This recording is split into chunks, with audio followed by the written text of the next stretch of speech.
Então vamos para a nossa aula 8, que são contratos futuros e mini contratos.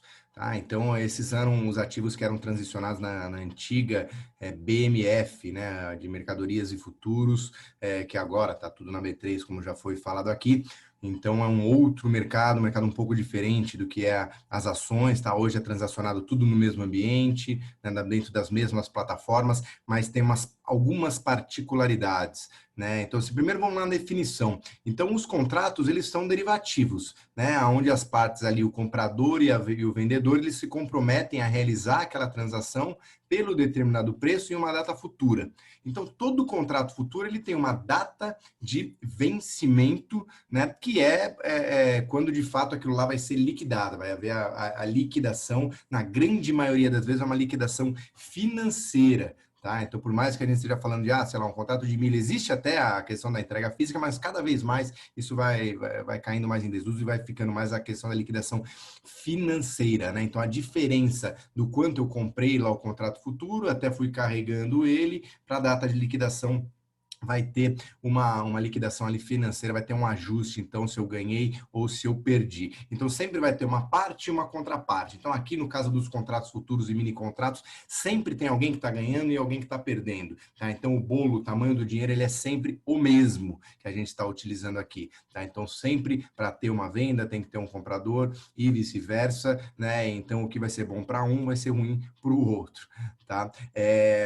Vamos lá, assim, uma característica dele é que os contratos e os mini contratos, você quando compra, mesmo quando você compra, você não tem na questão efetiva um desembolso de caixa. Então, comprei um contrato de índice, né, que está sendo negociado lá, sei lá, 100 mil pontos. Eu não vou ter que pagar 100 mil pontos ali agora. Né? O que tem são, né, conforme aqui as características, o ajuste diário. Então, comprei hoje a 100 mil pontos. Então, se o índice, quando ele for fechar, se ele fechar 101 mil pontos, ou seja, eu ganhei dinheiro. Então, no dia seguinte, vai ter um ajuste onde vai ser creditado o valor correspondente a esses 1.000 pontos que vão cair lá na minha conta.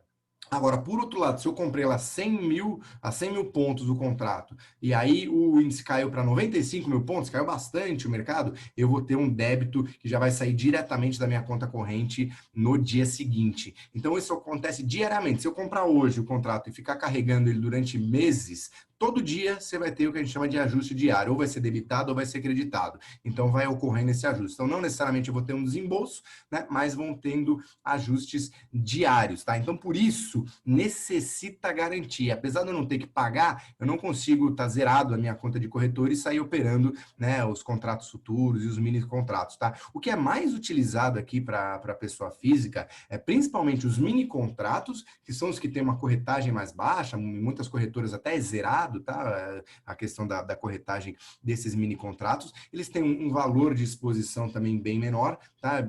Vai, em linhas bem gerais, o mini contrato, ele equivale a 1/5 do contrato cheio do futuro. Tá? Então, e os mini contratos hoje, principalmente o de índice e até mesmo de dólar, eles têm uma liquidez até maior do que os contratos cheios, porque você tem mais gente operando ali, né? Então, as pessoas físicas, geralmente quem realiza day trade, utiliza muito as operações via mini contratos, porque dá para você se expor, né, a um capital muito maior do que você tem ali em conta quando você está realizando day trade, realizando o que a gente chama de alavancagem, tá? Então, para day trade, ele é muito utilizado. É raro, principalmente a pessoa física, né, aqueles investidores que estão lá mais especulando no curto prazo, carregar até o seu vencimento aquele contrato, apesar de acontecer também, mas é raro. Geralmente, as posições, elas são, né, liquidadas, elas são zeradas, que a gente chama, né? Então, se eu estou comprado, eu vendo, se eu estou vendido, eu compro, então num curto espaço de tempo. Se não for no day trade, em algumas semanas e antes do vencimento, tá? Então, os lotes, obviamente, eles são padronizados, assim como as ações, tá? Então, eles sempre correspondem à mesma quantidade, né, de valor financeiro. Então, no caso do índice, né, ele tem um valor, no caso do dólar, ele tem um outro valor, e a gente tem vencimentos mensais desse tipo de contrato, geralmente bimestrais, tá? Desse tipo de contrato, aí sempre também é bom verificar com a corretora, mas aqui para essa aula aqui não ficar muito extensa, tá? Porque isso aqui também ele é um tema que poderia ser tema de um curso inteiro a questão dos contratos futuros e dos mini contratos, tá? Então você tem muitos detalhes, muitas características, como é que funciona, quanto que é a exposição financeira de cada um, como é que funcionam os ajustes, se tem liquidez, se não tem, né? Então isso daí, se a gente fosse ficar entrando em todos esses detalhes aqui, a gente demoraria horas e horas. Então a ideia aqui é simplesmente avisar, né, vocês aqui que isso existe, quando que eles são utilizados, né? Geralmente é mais de forma especulativa mesmo, que os investidores usam no day trade ou swing trade, né, que são aquelas operações. O day trade é aquela operação que precisa ser iniciada e terminada no mesmo dia. O swing trade, geralmente, ele pode demorar uma semana ou duas, não tem um prazo determinado, mas ultrapassa um dia, mas também não chega a ser uma operação de longo prazo, tá bom?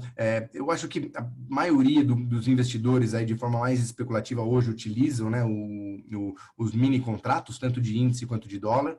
Então eles são bastante transacionados e também é uma forma que possibilita aí a gente se alavancar e ganhar dinheiro. Muita gente perde também, né? É aonde tá boa parte formada as apostas, é onde mais acontece o que na prática até é uma espécie de né, de um jogo ali entre as partes, porque é o tipo de ativo que é usado de forma mais especulativa que a gente tem no mercado. Mas aí, logicamente, eu recomendo aqui realizar maiores estudos aqui no caso alguém se interesse em operar esse tipo, né, de fazer esse tipo de operação, operar esse tipo de ativo, tem que estudar um pouquinho mais, tem que ter um pouco mais de riqueza de detalhes, porque aqui a ideia é simplesmente dar um panorama geral, né, do que são, né, como funcionam e para que são utilizados, tá bom?